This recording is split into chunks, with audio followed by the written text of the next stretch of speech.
So பூசம், மூலம், ரேவதி இந்த 3 நட்சத்திரத்துக்கும் என்ன 2 கர்மாக்குள்ள வரணும் அமையும்? குரு கர்மா, சுக்கிரன் கர்மா.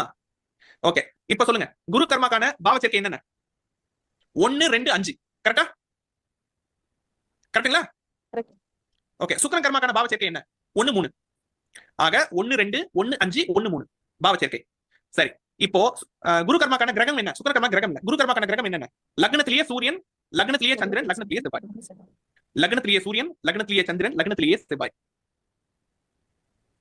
லக்னாதிபதி கூட சூரியன், லக்னாதிபதி கூட சந்திரன், லக்னாதிபதி கூட செவ்வாய்.